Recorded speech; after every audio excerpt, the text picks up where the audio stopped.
Music is all around us. It is the universal language. It evokes many feelings and is something to be shared and celebrated. You have found a place where all kinds of music will be celebrated. So welcome. You are tuned in to the Zen Sessions, presented by Here to Zen magazine.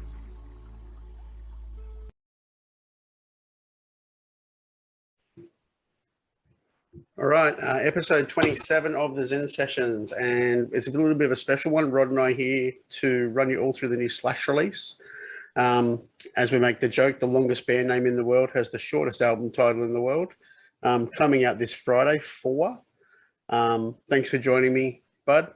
It's good to have you on one of these specials. About time, right? Yeah, so we've had a bit of a listening party of the album a couple of times, and it's out this Friday. Australia, you're going to have to wait another 2 weeks for your physical product. Blame the pandemic, but it'll be worth the wait with all the specials that are coming. We're going to talk about that a bit later. Just starting off, like, for everyone that doesn't know, this is the 4th album as the Conspirators moniker. First Slash album was just a Slash album. So you've got 2012, Apocalyptic Love. Then you've got 2014, for World on Fire, and then 2018 for Living the Dream. This actually goes back more to Apocalyptic Love because it's recorded as close to live off the floor as possible. Apocalyptic Love is pretty much done the same way, whereas the other two, well, they're great albums, were pieced together. And there's a totally new producer in the scene, Dave Cobb. So what's your thoughts on bringing Dave Cobb in for it? Well, he's won a lot of awards, right, for a whole host of different productions over the years. So it's an interesting choice too. Obviously, he is the lessee of the studio where they recorded the album as well, and has been for the last sort of 5 years or so. And so that's like RCA, isn't it, in Nashville? Yeah, yep. Yeah, RCA, yeah. So Studio Studio A. I always get those two mixed up. Okay. Yeah. So, yeah, no, he's done a very good job by the look of it. And now, like, I wasn't familiar with the studio until you started talking about it, but like you said to me that like it was founded or built by Chet Atkins or something. Yeah. So initially, Studio B was built in 1956, and then Studio A was built in 1964. Okay. So, yeah. So being Nashville's like a country kind of music scene, it was more built to handle like full productions. Yeah, pretty much. I mean, a lot of the early artists that were there, you're talking the Beach Boys actually recorded there early on, as well as the Monkees. Okay. Dolly Parton was there very early on, and then your mainstream Elvis as well recorded a lot of stuff there as well. So down through the years, they actually closed Studio B in '77. Okay. And that became part of the Rock and Roll Hall of Fame. Bought that in '92. So that's now technically a museum. Right. Yeah. So that's quite interesting. And Studio A's just sort of gone on through the years, and Slash's band's the latest band to record there. So.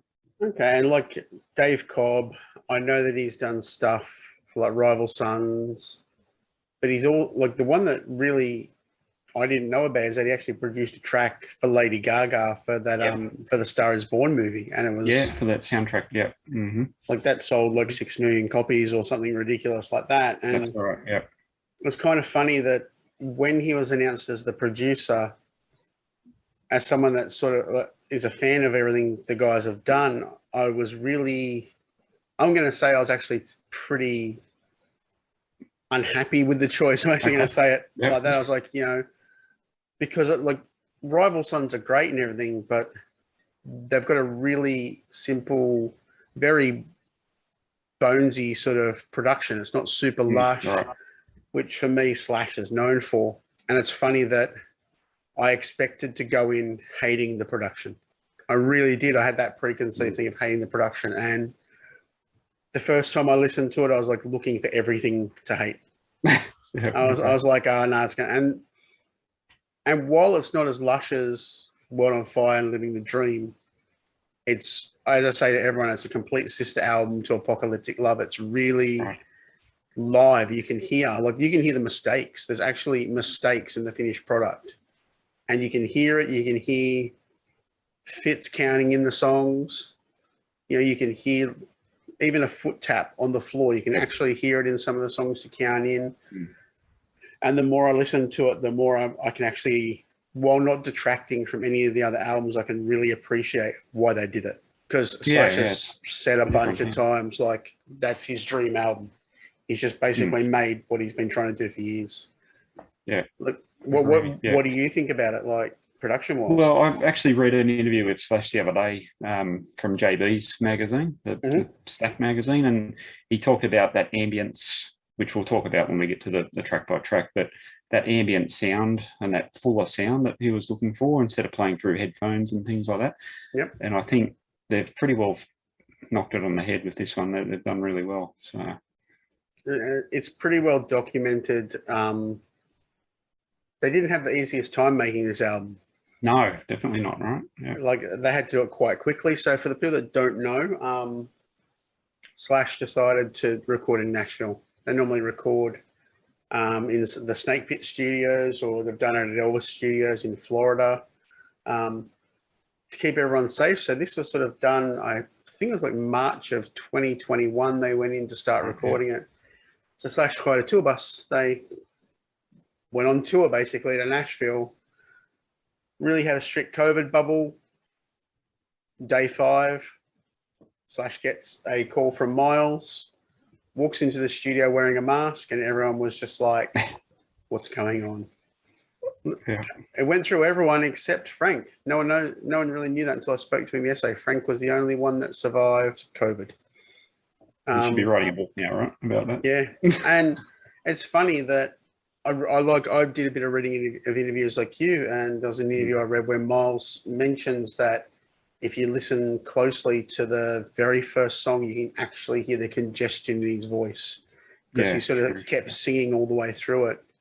Yeah. Like imagine that. Like, imagine. Oh, yeah. We're going to go make an album. And if everyone doesn't know, they were all, they didn't like get like fancy hotel. They were all in one house. Yep. So they recorded and stayed together and suffered together to make an album. And for those who haven't seen it, right, there's a 3-part documentary miniseries on YouTube, well worth watching, just to get an idea of the behind the scenes. Yeah, the album being recorded. Yeah, it's good. He does that for every album, so I'm sure probably Friday on release day there'll be a part 4. Yep. As well as for those in Sydney, or like, I know it's the Sydney time is 6 a.m. Saturday morning if you want to get up and watch the live feed. So basically, I think it was last May, the band set up in a warehouse in LA and ran through the entire album live a couple of times. And so basically there's going to be like a live presentation of the album on Slash's YouTube channel. So yeah, for Australia, 6 a.m. Sydney time, Saturday morning. There you go. Very nice. What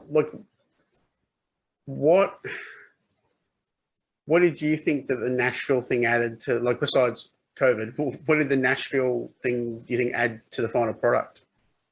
I think overall it's more, I think it just gives it a different feel, right? And just getting away from Slash's own studio and stuff, just, gives you a different perspective on recording. And they talk about that pretty in depth, right, in those documentaries, just how, the whole thing was so genetically conceived so easily, in such a short space of time as well. I love the fact that Slash actually starts off his process as things he writes at sound checks. Yeah. So for people that might not know, I urge everyone to do a bit of YouTube history here, because I'm going to get a bit nerdy for you. Generally, when Slash does his solo live, part of those licks end up in songs on the next album. So on his 2010, 2011, the very first tour of Myles, if you go back and listen to his guitar solo, the main figure that he would play in the guitar solo became the intro riff to the song Anastasia. There you go.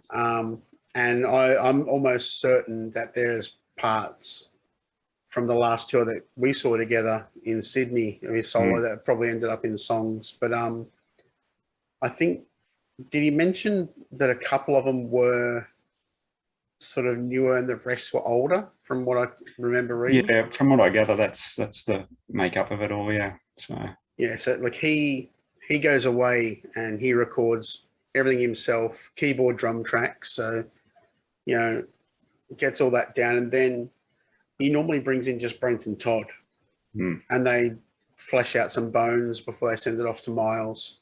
Yep. And Myles does all the lyrics and the melody and things like that, and then they get Frank, and then everyone's in together. So, you know, he's probably been living with a lot of these songs for the better part of 3 or 4 years. Yeah, since the last album, right? Yeah. Yeah, like, and you know, I think last time when they were here last time was the first time you'd ever seen them. Correct. live. Yeah. It was, yeah. What do you think? Oh, blown away. They were brilliant. They're just such a tight band. And, you know, the fact that they've been together now for a decade and they've got 4 albums out now as well, I think in today's world and the music business as it is, you know, there's so many people just not recording anymore. Yep. You know, live on their legacies and whatever. But these guys deliver a product and they deliver it really, really well. So it's really good to see. I like the fact they're not one of those. How would you call it, like an all-star jam band where they get like guitar player from this 80s band and a singer from this 80s band and some drummer, and they package them together for one album and they never play live. And and that's the end of it, right? Yeah. That's the end of it. And, you know, there's so many of those bands out there that probably produce like a really good product, but you'll never get to hear it live. You'll never see them again, right? Yeah. That's a sad part about it. Yeah. As you said, decade in. Yeah, absolutely. Yeah, and I think this album being a live setting album, you know, where they've done everything in a couple of takes, it sort of pays homage to them as a band and how tight they are, doesn't it? You know. Yeah. So. What other stuff came to your mind as you sort of went through like researching stuff for tonight? Well, there's 2 really, really standout things to do with the studio that we haven't touched on yet that I'll touch on now if you like.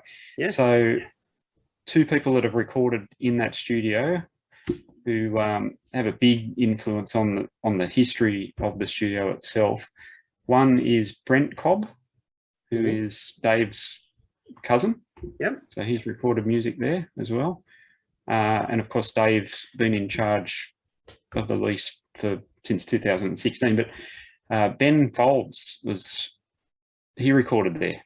Right. Going back, way back in the early 2000s. And he actually leased the building from 2002 to 2014. And in that time, basically, when he was in charge, he called it Ben's Place at the time. And when the lease was up, it looked like it was going to be demolished at one point. And they were going to build condos there.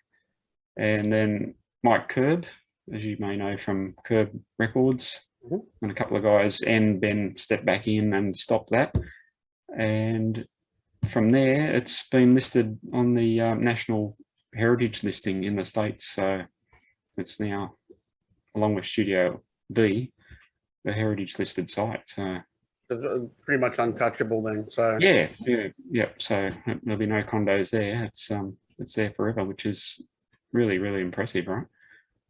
Yeah, I remember watching, as you mentioned, there's 3 parts out so far, and I remember, like, I think it was Frank. It was like, oh, I played in like Dolly's spot.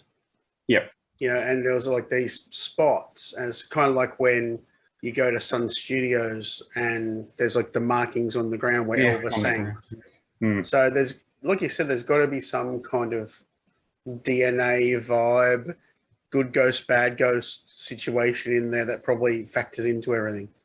Yeah, and a funny footnote as well from Studio B, which is the smaller of the 2, obviously, and more like sort of the Sun Records. Dolly Parton signed her first ever contract with RCA in 1967, and she was rushing to the studio to record, someone crashed a car into the side of the building. Oh my God. And yeah, and apparently to this day, she says the imprint of her car is still in the side of that building. So that's quite an interesting fact. We'll have to find people that we know in Nashville to go and take some photos. Yeah, exactly. Yeah, we should have known that it. beforehand, right? Yeah, get one of the guys to take a photo and send it to us. Yeah. So that was pretty cool, I thought.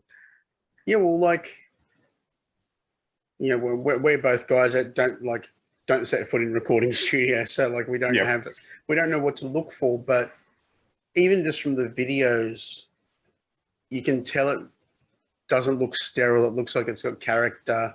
Oh yeah, definitely. You know? And things like that surely have to play a part, you know, because talent can only get you so far when you record. There's got to be a mix of environment and things like that as well.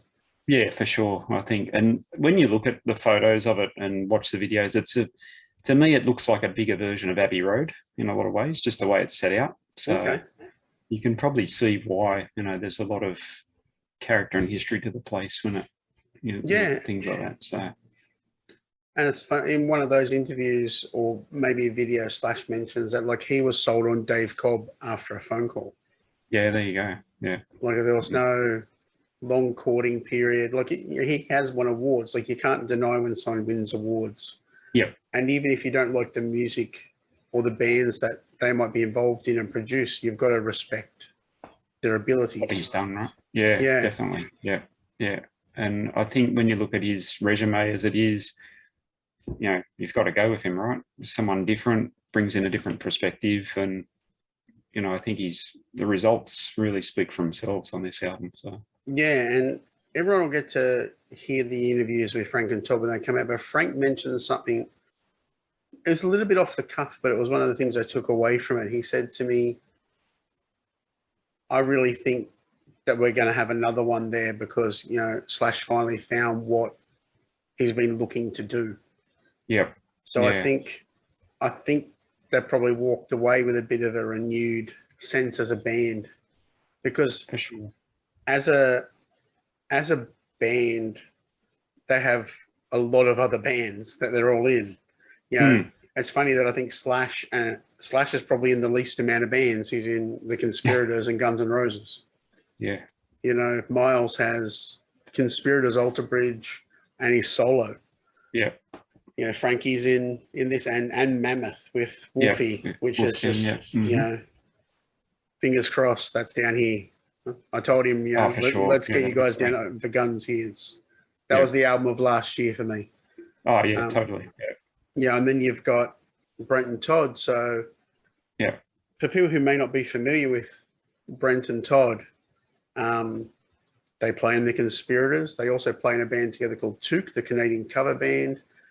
They play with Bruce Kulick from Kiss, but they're probably the most in-demand, on-speed dial pinch hitters you've ever met. Yeah. So Brent plays with the Guess Who. So when he goes out and pinch hits for the Guess Who, he either plays drums, keyboard, or bass. So he can fill in all three. Yeah, Todd's gone out with Steve Adler. He's gone out with Corey Taylor. Yep. He actually went out and filled in for Corey Taylor on 24 hours notice. Full set in 24 hours. So like when it comes to them being in a band environment, that's why this band is so tight, because I don't think they ever stop working. And I think that's another important thing too, right? For a band that's been together for 10 years that go away and do all these other things as well, but still find that time to get back together and do things on such a tight schedule too. It's quite an impressive. Yeah.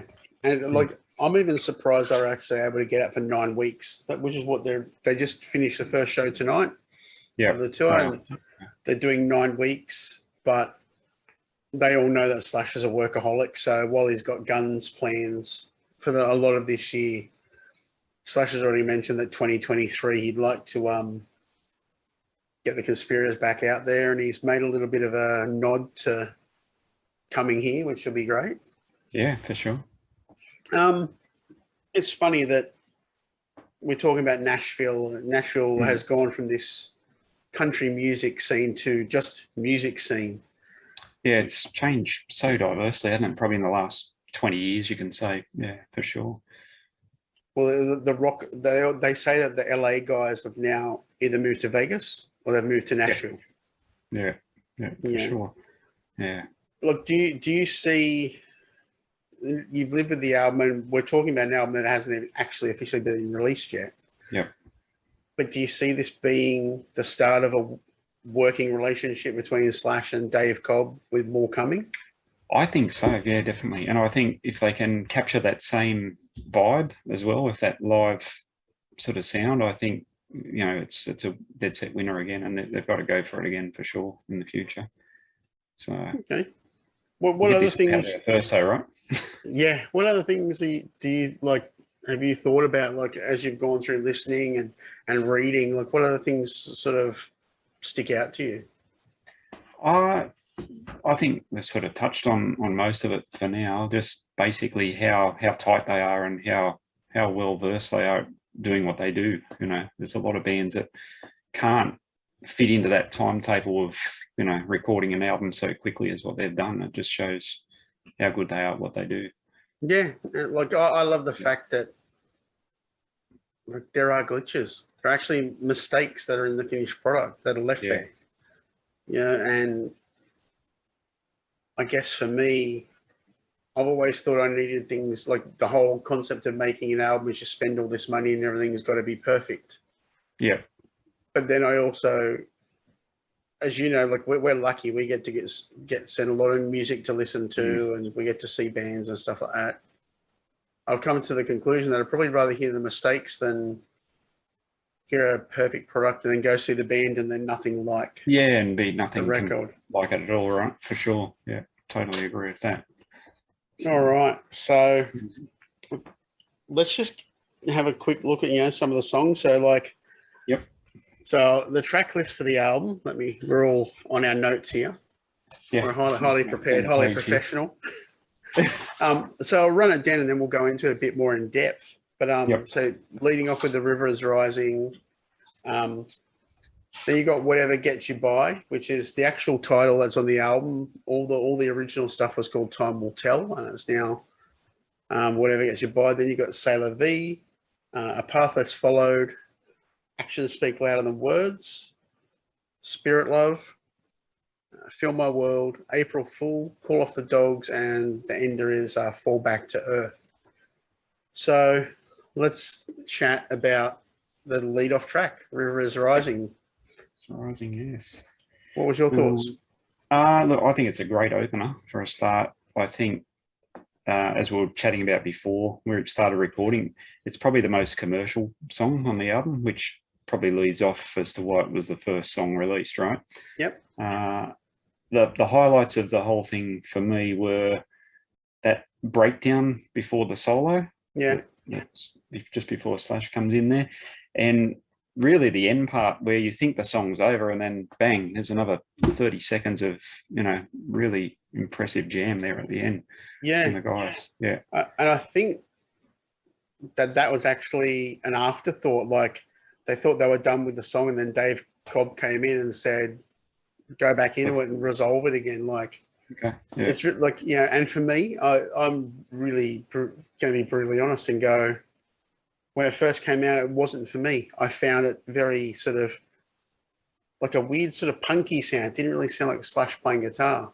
I appreciate it for what it is now. I still am going to be really blunt and say I think it was the wrong song to release in Australia. Okay. Like in America, it's done really well at rock radio. Mm-hmm.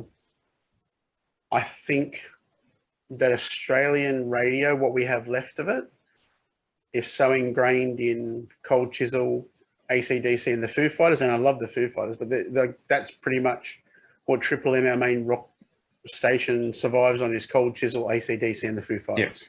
Yeah, definitely.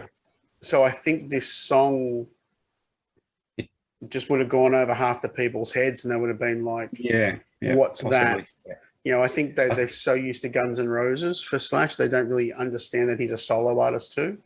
Yeah. That they probably wouldn't have even believed it was him. No. Yeah, well, it's quite different for him too, right? Yeah. So And then Lost my notes just went flying down off the page. and then you've got Whatever Gets You By. Yep. Quick little drum intro from the guy who doesn't like doing drum solos. Yep. Mm-hmm. So Todd was telling me, so I actually thought, there's this little tongue-in-cheek figure at the end, which I thought was just Fitz finishing it off on a ride cymbal. And he's actually playing a triangle. There you go. Which I think is actually, for some reason, it adds so much character. Like, what's your thoughts on the song? Well, I mean, I've never heard of a hard rock band drummer doing that, right? Have you? Yeah. Before? No. Plenty of cowbells, but not. Yeah. Not a triangle. Yeah, no, that's pretty cool. The thing I had that marked for was, just the versatility of the song and the change-ups. Yeah. All the way through the song really, really impressed me a lot. And Brent's intro was really cool too. I thought that was written down as a highlight of the song as well. I love the fact it's got, like, for people that don't know, Brent is not a drum solo guy. If he ever has to do one live, he makes a quick point and gets out, or plays 100,000 Years by Kiss, and then gets out. So to hear him do that, I think was actually really nice. I actually really loved hearing him do it. I think the little triangle thing, tongue in cheek at the end, was perfect. Yeah. The thing I love the riff. The riff it's almost pulled back. It's slow. It's almost sort of grinding. And I love the fact that Myles' vocals in it, he's almost whispering in the verses in points. It's really the dynamic of the up and down. Yeah, it's got a real up and down flow to it, isn't it? Yeah. With the change ups and everything. Yeah. And you really hear, like in all the songs, but this is one of the songs where you hear Todd's backing vocals and how much of a glue he is when it comes to that side of the band. Like he really compliments Myles well without stepping on his toes as a lead vocalist. True. Yeah, look, funnily enough, I actually think that was one of the ones that should have gone to radio in Australia. It's kind of detuned. It's kind of got that low and slow vibe that I think a lot of people might get into. Might have picked up on. Yeah. What's next? Say yeah. What do I have there? We've got a voice box. Yeah, talk box. Yeah, one, right? Yeah, that's something new, right? Yeah, look, he did it on a song called Carolina that's on the Apocalyptic Love record. Right. Yeah, it depends on what version of Apocalyptic Love you've got. Like in Australia, I think we got all 17 songs. So it's on there. And he used to use it a lot with Guns. Like there's a lot of songs in Guns where he'd use it. And he uses it as part of his guitar solo. But that was the first thing I noticed was, oh, cool. Like, that's kind of one of the things I know Slash for. Like he's a great guitar player, but he uses little things like his wah pedal and his talk box. And when he does it in tracks, it's just, you just know it's going to be cool. Like there's going to be this cool part to it. And, selfish part of me, I love the song Carolina from Apocalyptic Love. So I'm like, well, Slash is really well known that when he puts an album out, he wants to play every single song live. That's just what he does. So, hopefully it gets a run in live, and then they've already got the talk box there and they'll play Carolina alongside of it. And well, I mean, I had Todd's bass and Slash's solo that were really well intertwined too in that song as well. They really sort of complemented each other extremely well. So no, that's definitely a winner, that track for sure. Yeah. It's funny that apparently it's written about a woman getting out of an abusive relationship. Okay. Just, in a little bit of tidbits and research we've done, that's the one thing that it's basically Myles telling the story of a girl getting in a very dark place. Well, hopefully it sort of leads to some ladies doing that, right? If that's what it needs to be. So it's funny you say stuff like that because everyone takes something different from music. Yeah. So my wife is lyric driven. She will get the lyrics in a song. I'm probably still humming them and getting them wrong. and she knows the lyrics, she connects with them, whereas I love to hear the melody. Yeah. Like if a song hasn't got a good melody, I don't care if it's fast, slow, left, right. If it hasn't got a good melody, if I can't sort of hum the guitar, I kind of lose track and lose interest really quickly. Where she can goes deep in lyrics. So like on that, what are you when you listen to a song? What draws you into it? Oh, I'm drawn to the lyrics too. You know, as you know, when we've written music in the past together, lyrics are sort of my thing. But I mean, it's got to capture you musically too. I think there's a real fine line between capturing both for me. Yep. So yeah, that's how I see. Okay, cool. And then we go on to what I believe is going to be the next release, The Path Less Followed, which I think hits Friday from everything on Slasher socials. Yep. To me, this, for people that love Aerosmith, they should know that Slasher's a massive Aerosmith fan. To me, this, it sounds like it's off rocks, straight off Aerosmith rocks. Yeah, true. It's just straight out of the 70s. Yeah, and that's all I had written was Slash with 3 exclamation marks at the end. He just absolutely blisters through this song, and it's just his full stop. That's all you can say, isn't it? Really? Yeah. For me, oh no, so it's not this that's released on Friday. It's Action Speak Louder Than Words, I think, is released on Friday. Okay, there we go. Got it wrong. Whatever, sue us. It's all good. Yeah, but for me, I just found the simplicity of that opening riff to really set the song. Yeah, really like set the tone there, didn't it? Yeah.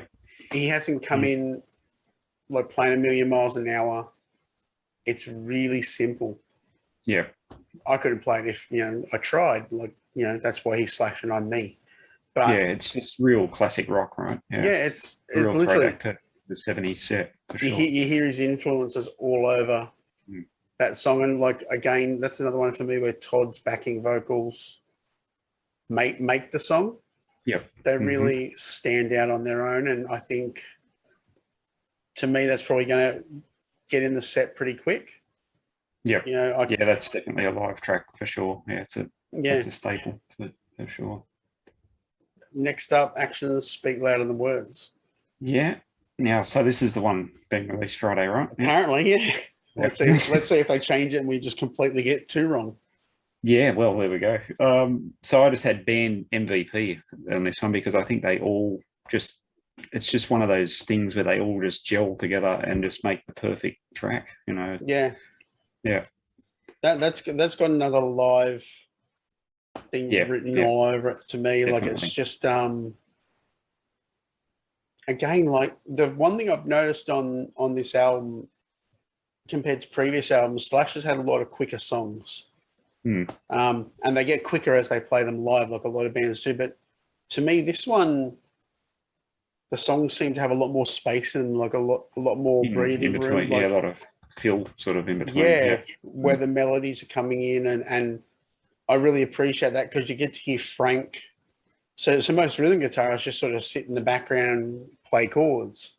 Yeah. But in a lot of these songs, especially this, you can hear counter melodies on the guitar. You can hear sort of the rhythm guitar sort of get pushed in a little bit and have a bit of a highlight. And I like that because, as you said, you really hear the entire band on the song. Yeah. Yeah, you can see that live sort of vibe that Cobb's delivered here, hasn't he? With this one for sure.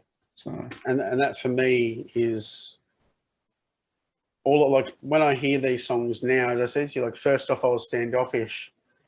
All I think about is, what will that sound like live? I wonder if they'll move that around live and things like that. Because when they play live, they sometimes go off in tangents. Yeah.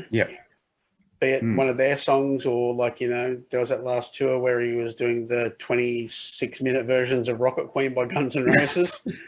And he was just like wailing, they're just going nuts. And to me, that's the things that I kind of look forward to. We're going to get to this next song and I'm sure we're both going to say the same thing. I have to turn the page. Spirit Love is the next song on the album. Yeah. Well, I mean, this was the highlight, right, of the album. Album full of highlights, right? This was just it's like the lighthouse version, just standing above the rest. It's just the intro for a start, right? We'll just talk about that. Yep. With that Eastern, sitar. Yeah, and that's really something new for him, like an electric sitar on the album. I said to Todd, it's like Slash played with the Tea Party, another famous Canadian band. It's a little bit Zeppelin-y. You get that Zeppelin vibe to it. For me, from the minute the song starts, you just know you're in. Like this is going to be great. Yeah, for sure. Yeah. I don't know how they're going to go if he's got like a sitar in his road case. Yeah, I was going to say it's a bit hard to replicate live, right? But unless sure they might give it a go. Yeah. Unless maybe he's got it worked out. Do it on keyboards or something. Come out and play it. Yeah. See how it goes.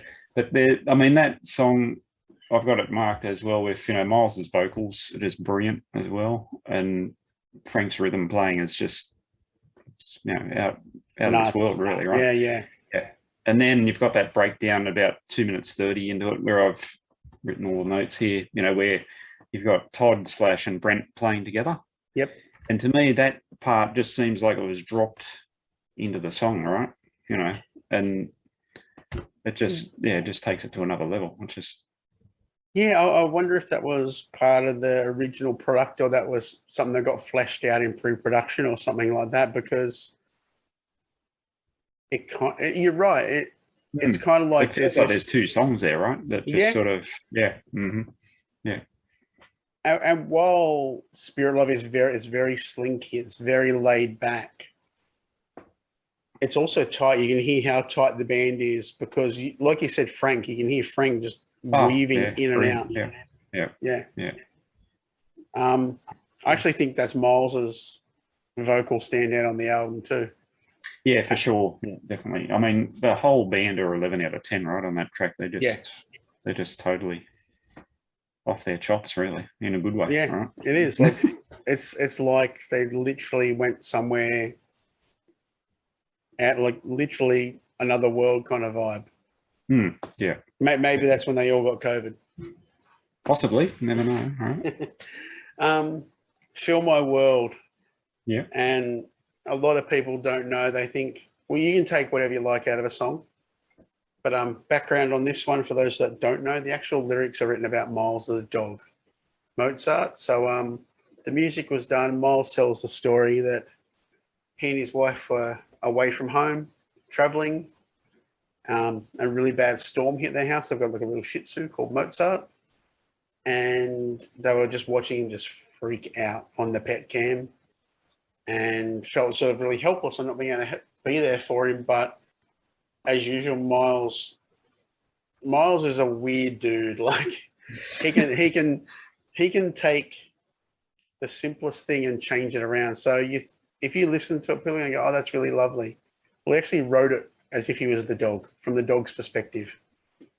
I've heard a lot of people say that the intro is like a new version of Sweet Child of Mine.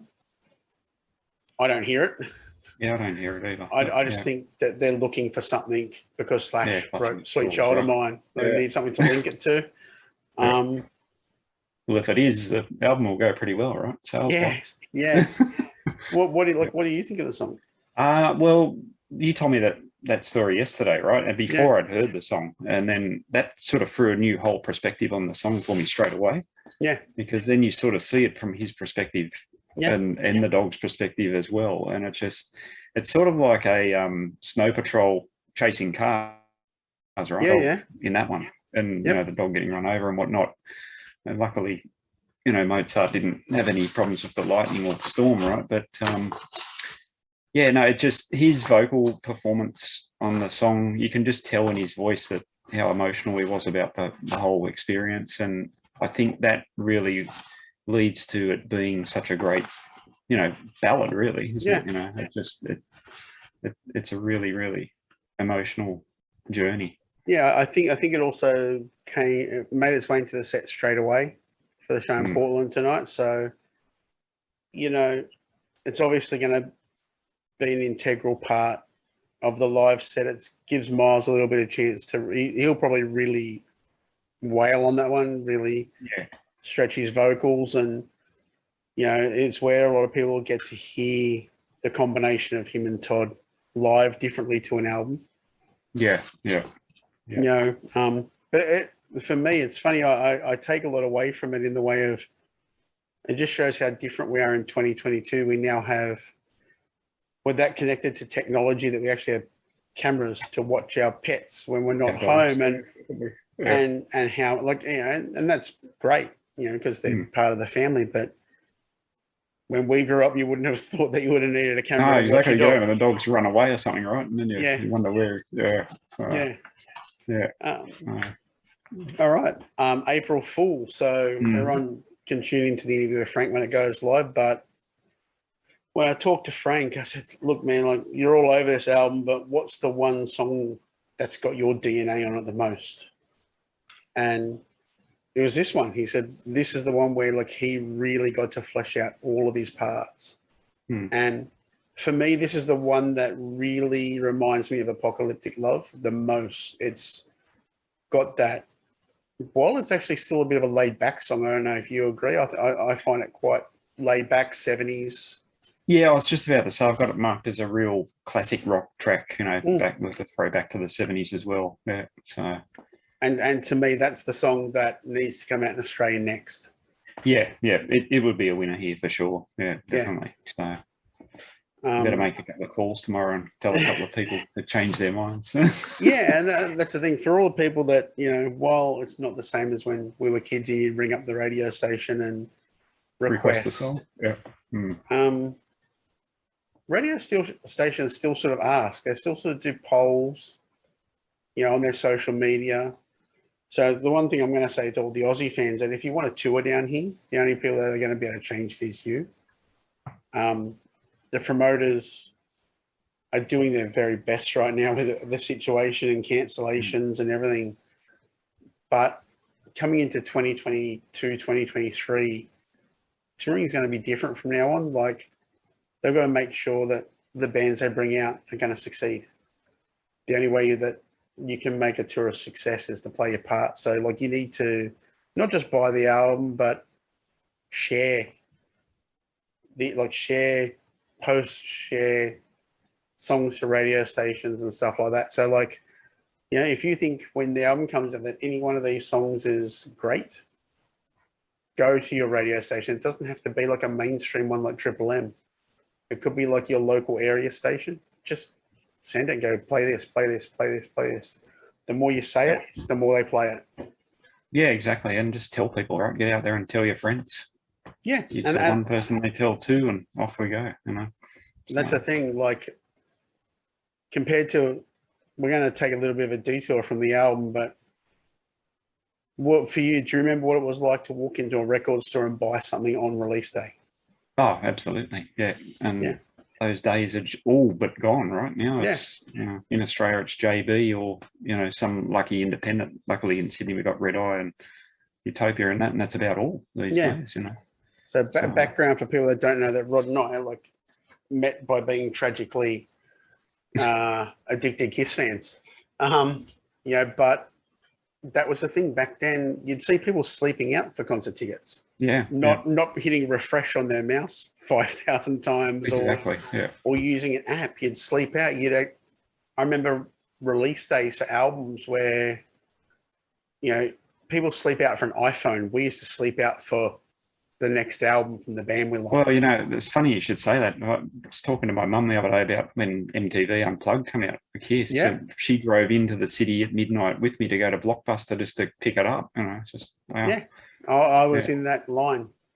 Yeah, there you go. In that very line. And the banter and the community was there pre-internet. Bands used to have communities. Now there was a real excitement, right, that's lacking today. So I will say that we've got a couple of other songs to talk about, but literally Australia, there is 2 weeks until the physical product drops. There's a ridiculous amount of variety that we're going to discuss in a minute, but just go order it.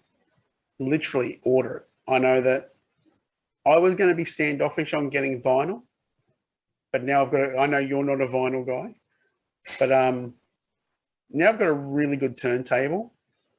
I think I'm actually going to go the vinyl because there's this really cool silver foil. I'm gonna ask you a couple of questions about that vinyl in a minute when we get to it. So Yeah.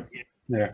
Yeah. So we'll go back to it. So Call Off the Dogs. Call Off the Dogs was like, from what Slash said, it was one of the last songs written for the album, but actually one of the first songs they worked on when they all got together in a room, because he thought that would just like set the energy.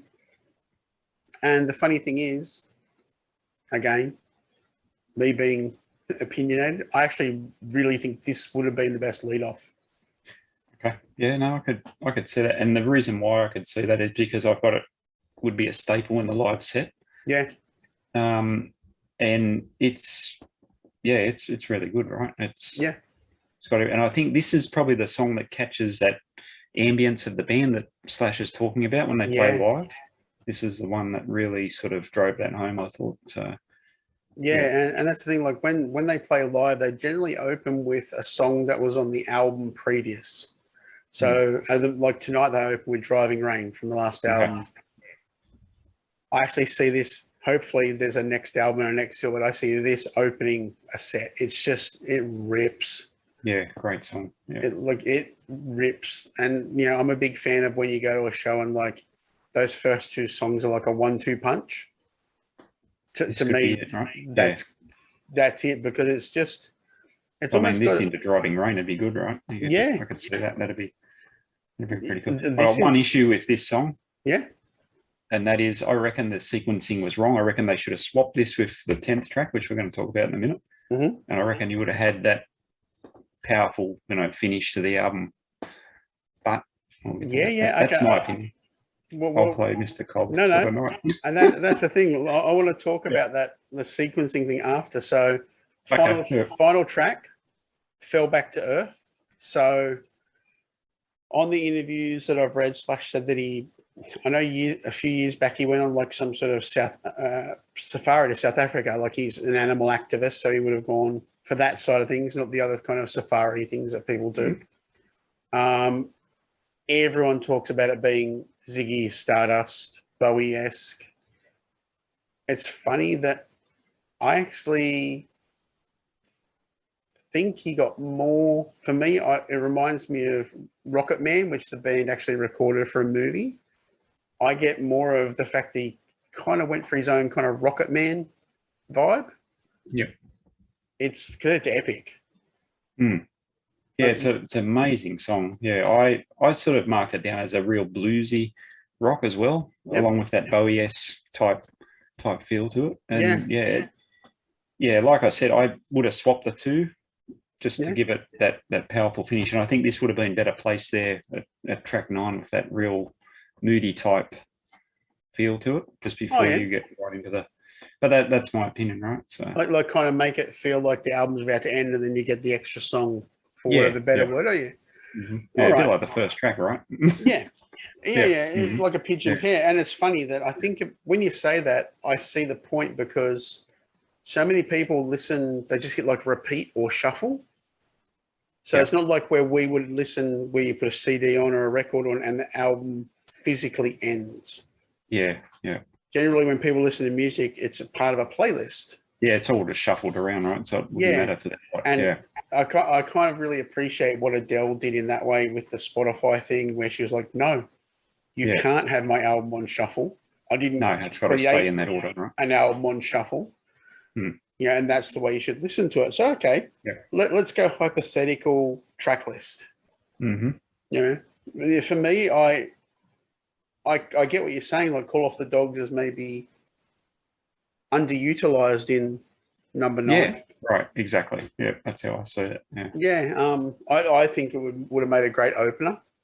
I'd actually probably put River is Rising as track 10, and then there you go. Yeah, I mean that could end it too. Call Off the Dogs as track 1. Yep. Yeah, that works too. Yeah. Or if you didn't want to end on a fast song, for me, maybe even Fill My World probably would have closed out. You know, like that really heartfelt ending. Well, I mean, that'd be similar to some of the stuff that we've listened to over the years, right? That have that feel to it at the end. Yeah. And it's funny that I'm like really processing it now, what I would go for, and now you said it. I wonder what would happen if you put Whatever Gets You By in with the drum solo to kick into the album. There you go. Because Well, people yeah, like that works that. too, right? Because people Yeah. are like, "What's this?" And then the actual song kicks in. Yeah, yeah. Is there any Yeah. others that you'd probably switch around on there?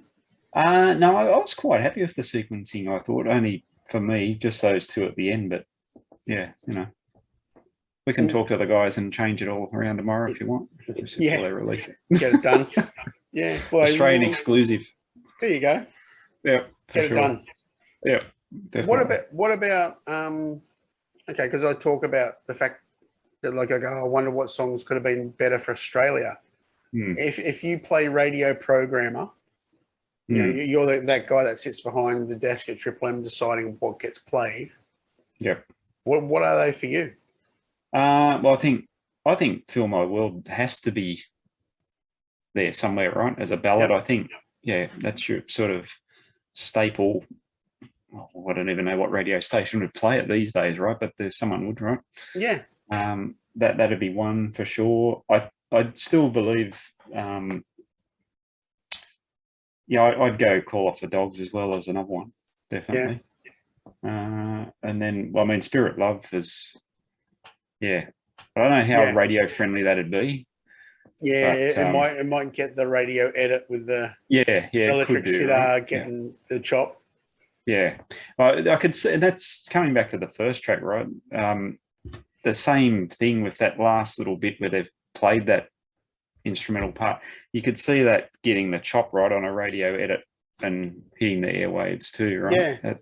That's the thing. When they played it on Jimmy Kimmel the other night, I think they resolved it twice. They stopped. Yeah. And then they rolled back in and did it again. Yeah. Which I actually thought it gave a bit of a different perspective for the ending for the song. Like, makes me wonder whether that's going to be used like an intro, like it's going to blend into another song in the set. Another song. Right. Yeah. Okay, and then the packaging and the releases are pretty nuts. There is a ton, right? So let me bring up the notes here for that. We'll start at the stock standard CD, I suppose, yeah? Yeah. Yeah. So your stock standard CD is coming out in a O-ring packaging. It's a soft pack, which I'm not a fan of. The Digi? It's like the cardboard fold-out, right? Got one. I did have one here, not of that album, but I could have shown you what it looked like. But it's just a soft pack, gatefold technically.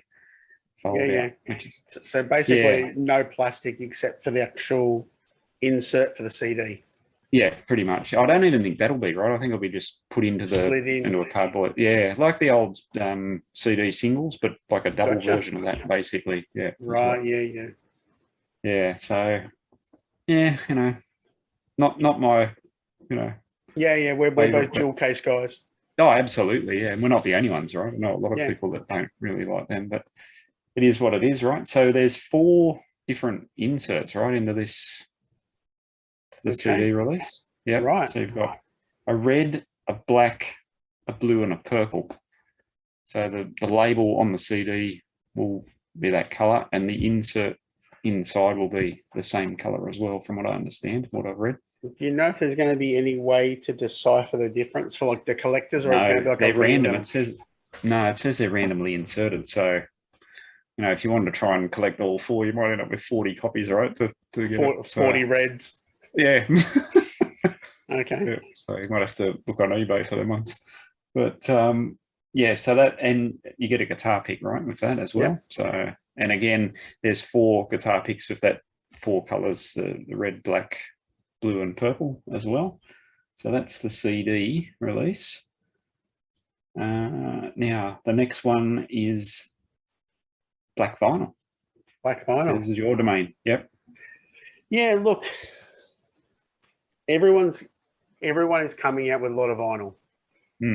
For me, like I haven't looked at all the exclusive stuff. I've got to be honest. I know that you did a lot of research on all the packaging, and because for people that don't know, Rod is his own entrepreneur with his own CD business.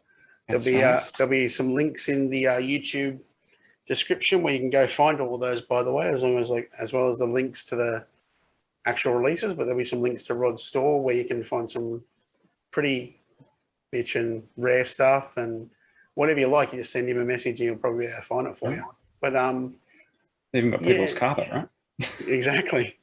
So like, what the black vinyl is just stock standard. There's nothing with it, is there? Yeah. Well, you get the guitar pick, and obviously you're getting the silver cover, right, which is pretty cool. Yeah, I mean, that's real double platinum-ish. It is. I really like that. That's cool. Exact thing I said to Todd the other day. I'm like, oh, you get your own double platinum. Yeah, definitely. I think that was all there was with that, right? But then the question I had for you, being a vinyl guy, is that it's 140 grand. Yeah, look, everyone goes on about, everything's mastered on 180 gram, 140 gram, like it's pressed.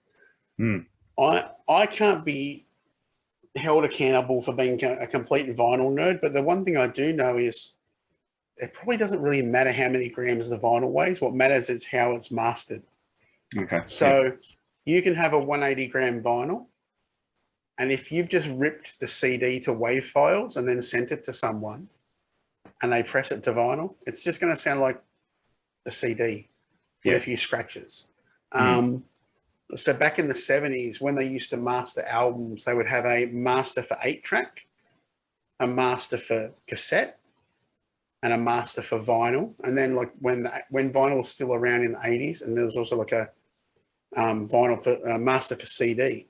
And it was all EQ'd slightly different. But then there was also multiple masters that were made for the vinyls depending on the pressing plants. So for all the vinyl weirdos out there, like I know they're far more versed on this than me, but in the center ring of your album, like the run out, you'll see like etchings. And the etchings might be who mastered it, who pressed it. And Kiss fans are the worst for it, because you can have one album that has probably been pressed in 20 different places, and there'll be slight differences, or that's how weird variations and track listings get put out because they were mastered incorrectly. People go nuts on eBay for the same album. And so for me, and I haven't asked this question, I would love to chat with Dave Cobb.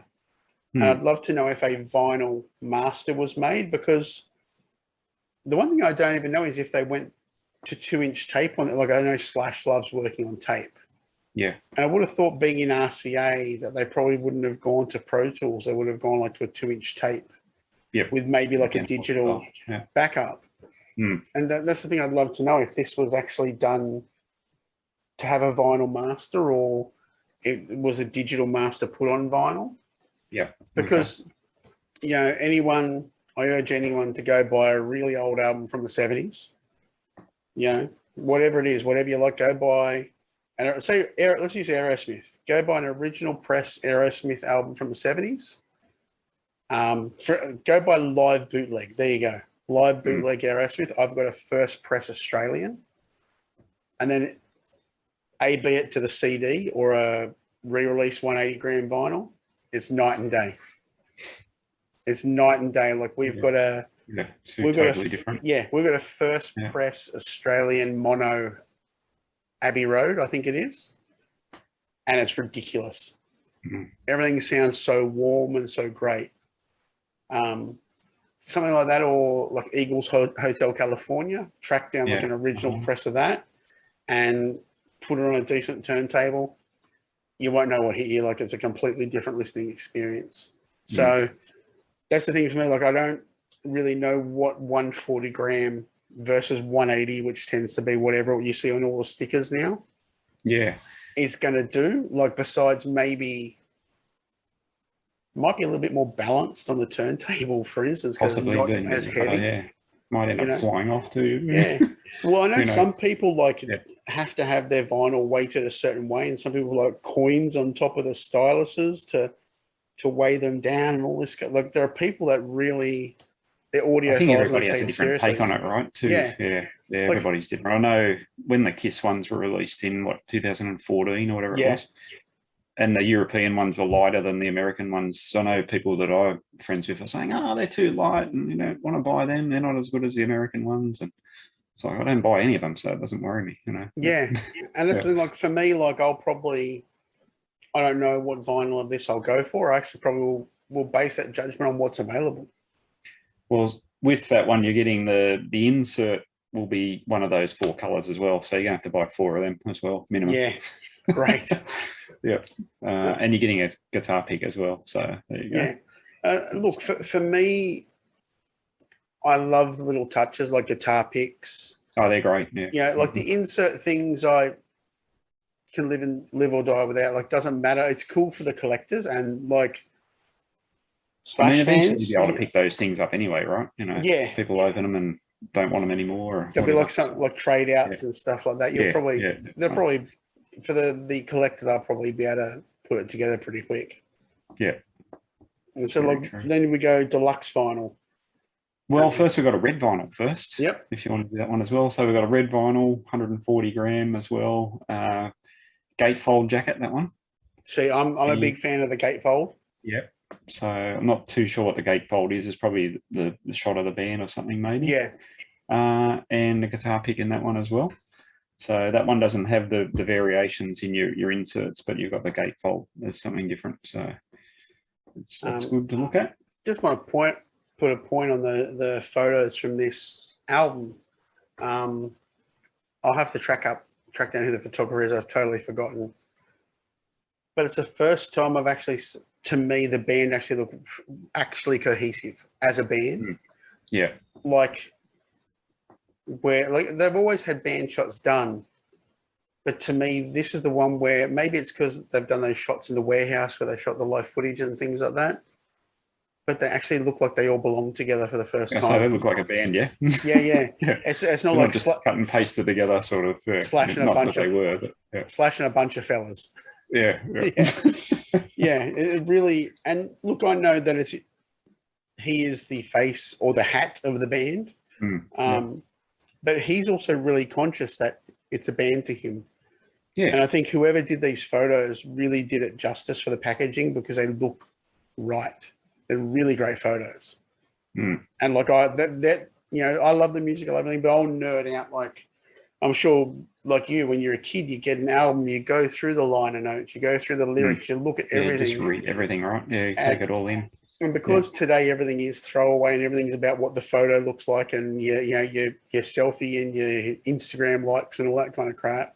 Yep. The quality of the photo sometimes gets lost. True. I really like the photos in this package. My nerdy photographer thing coming out. Yeah. All right. So the red vinyl. Yep. So that's the red vinyl for you. And the next one is the CD Deluxe. So again, you're getting the CD with the 4 different ones, depending on which one you're lucky to grab. Each CD comes with a guitar pick inserted. Change the page because there's a little bit more to this one. Now, there's a 36-page photo book, which includes interviews and handwritten lyrics as well. So that's quite interesting. A poster as well. And the last thing, which I found really interesting, is a cassette tape. So you're getting a cassette tape with live rehearsals from the 28th of May, 2021. So that's a 4-tracker. You're getting 4 tracks I did in rehearsals for this. You're a Liar is the first one. World on Fire is the second track. Driving Rain, the third one, and Anastasia is the 4th track. That besides the vinyl, like I've seen that's like it's almost presented almost like a long box format. Yeah, true. Yeah, it is. That's probably the one that I'm really excited about because it's just different. Yeah. And then what's after that? There's still more. Isn't there like there's a Super Deluxe vinyl, as it's called. So this one's a bit longer. Okay, so you got the vinyl gatefold jacket inside a mirrored card. Sorry. Each vinyl comes with a guitar pick inserted. So again, the 140 gram. This one's just black vinyl. Now this is quite interesting. Getting the Axe Heaven mini guitar. So for those who haven't sort of seen those in the past, guys like Bruce Kulick have brought out a number of little Mhm. axes and whatnot. So you're getting the limited edition Slash version there, which would be pretty cool. You're getting the soft pack 4-colored inner sleeves with the CD as well. So randomly you're going to get one of them again. The cassette tape as well. The booklet with the interviews and the lyrics. A sew-on patch. This one's embroidered, so that's pretty cool. A pick tin containing 4 picks. So instead of getting the one for all the others, you're getting the 4. And Right. again, the colours black, red, purple, and blue. And the thing I found really interesting is the lithograph in this one. That's like bit of a lost art form. Lithos used to It come is, isn't it? with Yeah. everything back. Yep. Like mid-90s were like the Yeah, the right. big time for the lithos, and people were like nuts. I know we were nuts Oh, collecting we were everything. crazy for that stuff, right? Yeah, so Still that's trying to pretty get cool. stuff now. don't have time for that. Yeah. I would literally fall asleep at the computer trying to search for that stuff. Yeah. But That's like, crazy. yeah. So like conclusion wise, like it's hard. We've just like chatted about everything and anything, but like again, you've got to see them live now because you came out to me with the show last tour. Yep. And I know like you probably weren't the most familiar person with their music before that show. No, I wasn't. You know, like back in the day, even with Guns, I've always been a fan, but not a big fan. You know, I've got the albums, but they're not something I listen to every day or every week. You know, but no, I was really impressed with them live. And this is a really interesting tidbit if you as a fanboy as well. Yep. So the 3 albums, when they've been released in Australia, the first 3 albums. First album, where did it chart in the ARIA charts? It was top 5. You got a number for me? I'm going to say 4 from memory. 2? 2. Okay, yep. 2. And then the second album? It was top 10. Yeah, it was a bit higher than that. Was that the one that went number 1? No, it went number 2 as well. Went number 2, yeah. And so, and then the third album? Living the Dream. Living the Dream. There's like 8. Not quite as number 4. Okay. So, yeah, I just thinking about, you know, it's really big opportunity for them to get a number 1 here, I think, with this album. Yeah. And for sure. And look, I know the fans are going to be disappointed with the fact that we're not getting the physical product on the 11th. But still, you can digitally get your digital, buy the digital. But yeah, this is kind of that time where we support because, like I said earlier, like tours are make or break for a lot of bands right now. Yeah, got to get right behind this if you want to see them, right? Definitely. Yeah. And the one thing I want to talk about, and you know, we've talked about our Kiss nerdiness, and I think that we're going to have the promoter Andrew McManus back on in a future episode. So I want you to jump on for that one as well. Yeah, for sure. Yeah. A lot of people have this thing with the tours that are getting cancelled at the moment that like someone's taking their money, or like this is just a deliberate thing, like the postponements. So say, for instance, well, this is a flash episode, but Kiss was postponed again yesterday to August and September. I can guarantee you Kiss wanted to come. I can guarantee you the promoter, One World Entertainment, would just, let's do this. But a promoter friend of mine made the funniest comment yesterday, but it rings so true. A lot of times people in the Western states, like Adelaide, but mainly Perth, will get disappointed when a tour doesn't come their way. Kiss postponed their tour purely because they couldn't get to Perth. Yeah, there you go. Because the borders weren't open, Kiss made the choice that it was the whole country or nothing at all. Yeah. So that's the reason. That's it. That's the reason. And when bands are postponing and sometimes having to cancel, they're not cancelling because they don't want to come. But tours especially are routed sometimes 18 months, 2 years in advance. Yeah, that's the big thing. And I don't think people understand how big these productions are. And just, you listen to other podcasts and they have that thing where they say, this is booked 12, 18 months in advance, or this summer tour is on next year. They've already booked it. It's I just the way it goes. Yeah. was actually listening to an interview with Elton John's guitar player Davey Johnson yesterday, Okay. and because Elton is trying to finish his farewell tour the Yeah. same way Kiss is. And they were asking him about, do you have favorite guitars? And he said, I can't have a favorite guitar because I've got to have 3 separate rigs. I have, and it's got to be identical, so he knows everything. So he has a rig that lives on the west coast of the States. Wow. Yeah. He has a rig that lives on the east coast of the States, and a rig that lives in Europe, because they need to be able to move this mammoth machine. And in part of that rig, Elton John has a piano in every one of those rigs. So he's got 3 different pianos too. Yeah. 3 grand pianos. So like, so you can't play favorites with you. Yeah. When people go, how come this, that, and the other? Like, okay, Kiss. There's probably a really strong chance that one of Kiss's versions of this stage is sitting somewhere in Australia right now. Correct. And has been for quite some time. Yeah. You know, because they need to be able to move small cities on a moment's notice. Definitely. Yeah. So like, you know, Slash mentioned on Jimmy Kimmel, his plan was to head and do international touring in 2023. He loves Australia. It's one of his most favorite places to come. Yeah. While he's going to be here with Guns in November, I know he'll want to bring the Conspirators back. This place has been really good to them. You know, when Apocalyptic Love came out, it was nuts. They were playing stadiums. They played the entertainment center. Like they played big venues, and they still play really well-sized venues. But the only people that are going to make it happen are us as the consumers. Oh, absolutely. Yeah. Everyone's got to get behind it, right? And just number one. Yeah, and that's the thing. Like if we all start off with the digital, and everyone grab a copy of the digital on Friday, get into JB Hi-Fi, go onto their site. We'll put the link direct to all the packages in the YouTube description. But if you haven't pre-ordered, pre-order, because the pre-orders will affect chart position.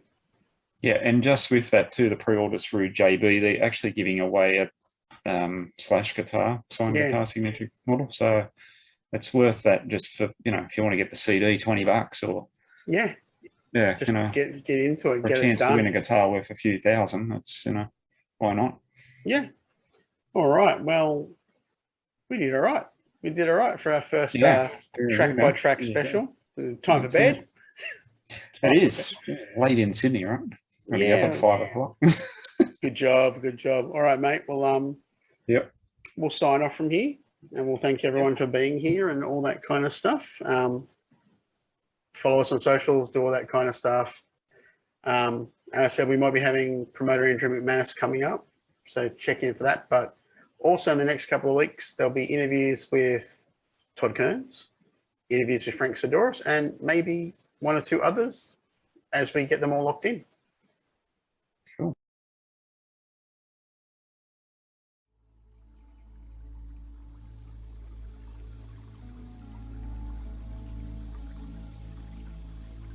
Thank you for listening to the Zen Sessions presented by Here to Zen magazine. If you are listening to us on YouTube, please hit the subscribe button. If you are listening on one of the podcast platforms, please subscribe there. And don't forget to follow Here to Zen magazine on Facebook, Twitter, and Instagram.